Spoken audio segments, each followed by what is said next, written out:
Christmas. Some people love it, some people hate it. I'm a little bit in between. I was considering devoting my energy to one particular weird Christmas movie, but I thought, why not indulge the most excessive holiday by doing all my favorite holiday traditions? So these are my top 5 strangest Christmas movies, and movies that I think actually sum up the consumer kitsch holiday and say what it's really all about. That's kind of the darkness brimming underneath a lot of this supposed holiday cheer. In the meantime, how about a kiss, Santa Claus? I don't really like superhero movies or comic books. I think most of them are more obsessed with merchandising than actually making anything cinematic. And I'm sure Tim Burton's Batman totally invented that. It was more of a marketing phenomenon than an actually good movie. But I think Batman Returns, is the sequel, kind of surpasses it on an artistic level. The whole backdrop is against Gotham City during Christmas. I like this movie because Batman is in it for like 15 minutes and it really devotes itself mostly to the Penguin and mostly Selena Kyle, aka Catwoman, who's played so perfectly by Michelle Pfeiffer. I love her so much. I remember being just obsessed with this scene as a kid when she destroys her apartment. I remember just being horrified but just absolutely fascinated. She's so fetishistic and weird, and just it's sort of a joy to me anyway, just to be able to watch her for 2 hours just act crazy and be wonderful. And her outfit is insane. I love her claws are everything. A lot of people I've met hate this movie and think it's one of the worst Batman movies or superhero movies ever made. I guess it's maybe because it's not a superhero movie, it's a super villain movie all the way, and maybe that superhero or comic book people just feel kind of burned by that. It does ricochet from kind of good political satire. Christopher Walken is this evil corporate asshole who's kind of like I hate to even say this, but like a Trump impression, but from like the early 90s, who's using the Penguin as his political puppet. And then it kind of ricochets to like comic book silliness and action violence. Maybe you can help me find the woman behind the cat. That is not my favorite part of the movie, except for in the cases of Catwoman, because she just is so fascinating. But some of the lines were even cheesier than the Adam West TV show. Number 4, Eyes Wide Shut. It is about someone going down a disturbing rabbit hole in order to kind of reclaim being emasculated, which is sort of interesting. Eyes Wide Shut is about the ritual of Christmas, which is a very mainstream one that people just automatically kind of go through the motions on, and juxtaposed with the ritual of this very strange orgy of secret nature that is a very private, unknown thing that's happening all at the same time. I think it also says a lot about greed. Tom Cruise, his character, pays people like thousands of dollars throughout the night, paying people off to kind of get what he wants, to get information, to get people to wait for his cab, for people to open up their store at odd hours.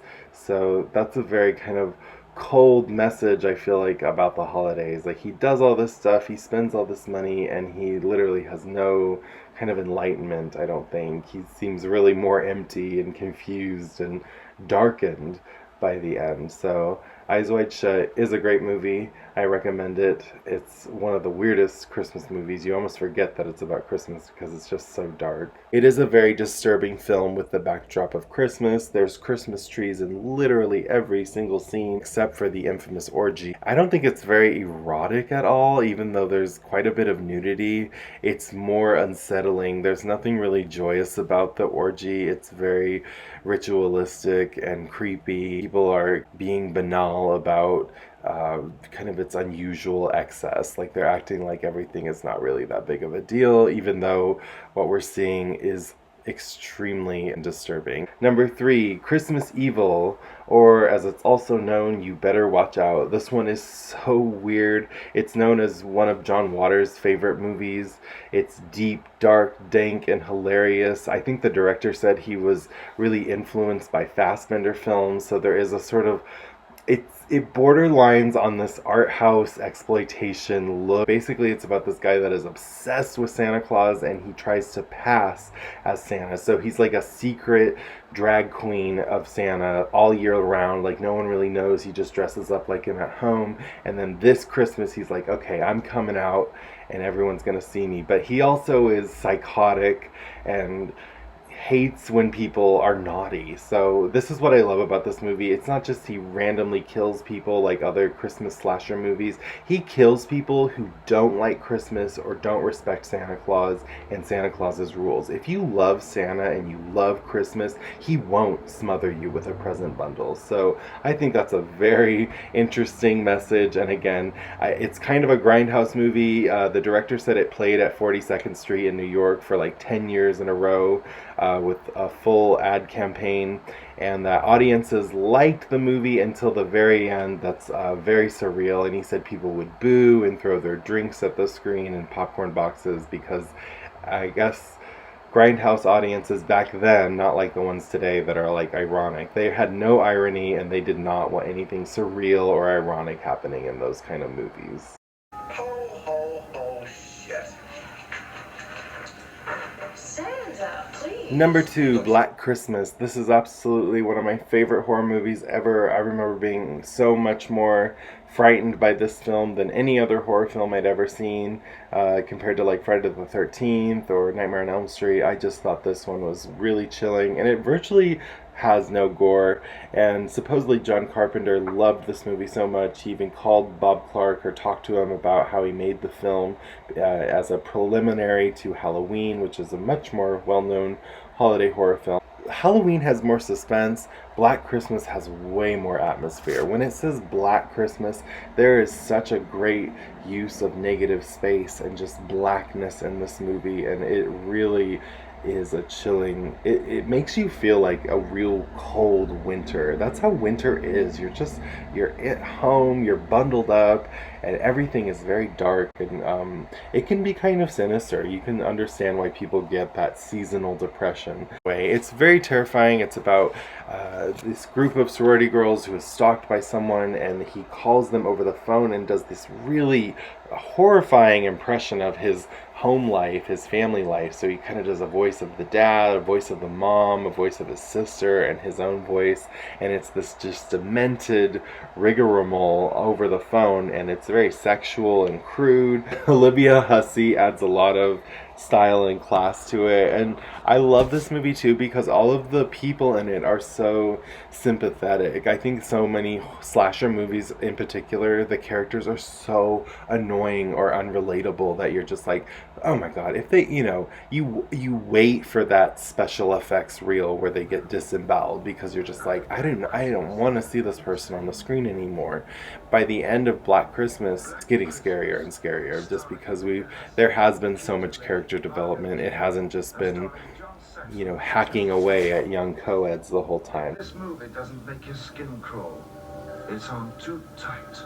And number 1 is White Christmas. This movie is more traditional and more sentimental than any other film on this list, but it is the most bonkers. It is almost surreal in its luridness, technicolor. Its retina-shattering colored palette is just out of control.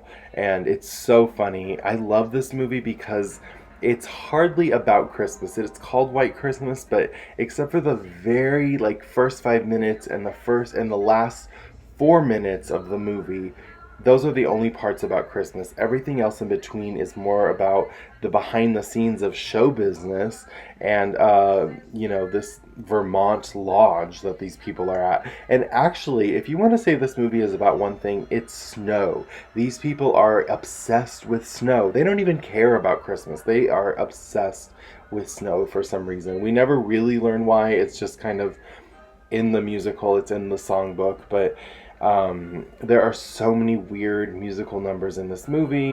I wanna wash my hands, my face, and hair with snow. If you love campy, kitschy things, this is your movie. It is the king of camp, the king of kitsch. And again, it has all these elements that I usually detest in other movies. Somehow it works in White Christmas. It makes you feel warm and fuzzy without hating yourself. I don't know. I don't usually like stuff like that. So anyway, that's my Christmas list. I know this is a trying time for a lot of people. People have economic stress. People have anxiety about family functions. There are so many Christmas movies and songs out there that make Christmas sound like it's perfect, like it's this magical time of year, and the reality of it can be quite different. There's parts of the season that are nice. I think it's sort of a pipe dream sometimes how people idealize it when really it's not like that at all. So these are my kind of favorite movies to watch just to get that anxiety off my chest, and it's kind of just saying, you know what, Christmas can be dark and that's okay. You just have to experience life and not expect everything to be perfect and happy all the time, because then when things are happy, you're able to enjoy them more and feel more at peace with yourself. I hope everyone has a safe holiday, whatever you're celebrating. I was just saying the other day, why aren't there weird Hanukkah movies or weird, I don't know, are there weird Kwanzaa movies out there? Where are the other, a weird pagan movie? And don't say Krampus. I don't know if Krampus is pagan, but I don't like Krampus, so don't recommend those to me because it's really just not my thing. But I do like other dark Christmas movies. Please recommend them. Is there a weird Yule movie I'm missing out there? Let me know in the comments. Thank you so much for watching Strangest Films.